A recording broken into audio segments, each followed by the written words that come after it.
Inaabangan tuwing pagbubukas ng taon ang tinatawag na New Year Babies. Silipin natin ang mga bagong silang na sanggol sa unang araw ng taon sa ulat ni Denise Osorio.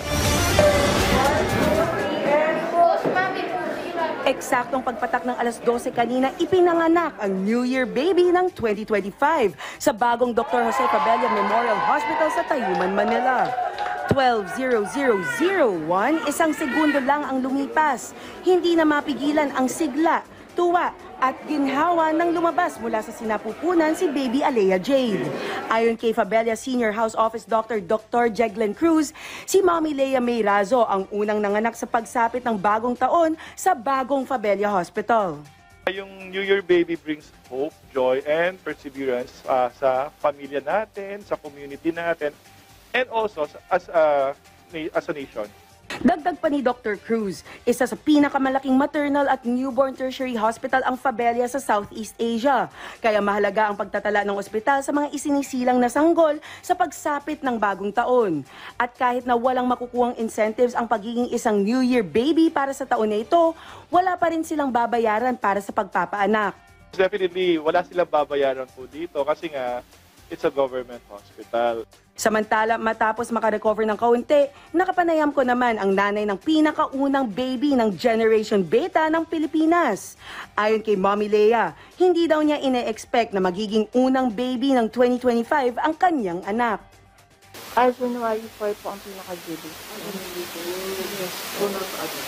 Yes po. Sakto talagang January 1.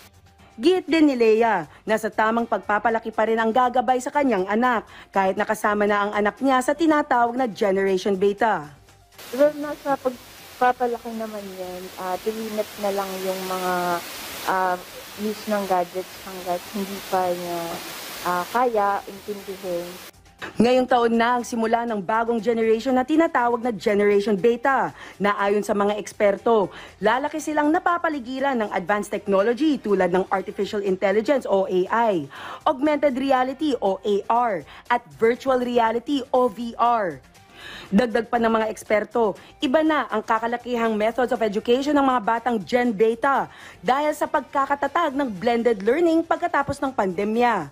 Nakausap rin natin ang midwife na sumalo kay Baby Alea Jade. Ayon kay May Alipio, ito ang kauna-unahang New Year baby na sinalo niya. At ito na ang kanyang pabuenas dahil malayo siya sa kanyang pamilya. Halos maiyak na si May nung ikinuwento niya na nakausap naman niya ang pamilya niyang taga Isabela pa. Okay lang naman po. Masaya po kasi nandito po ako, nakakatulong po ako sa mother. Masaya naman din po, kahit pumalayo po ako sa family ko. Ramdam na ramdam ng lahat ang tuwa ni May nung nakalabas na si Baby Alea Jade. Nagsipalakpakan at naghiyawan ng lahat sa delivery room, pati na rin kaming mga taga-media. Samantala, 11 mga mommy ang nanganak kahapon mula 8 a.m. hanggang 11:59 p.m. ng December 31.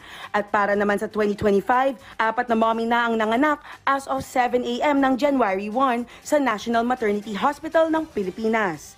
Denise Osorio para sa Pambansang TV sa Bagong Pilipinas.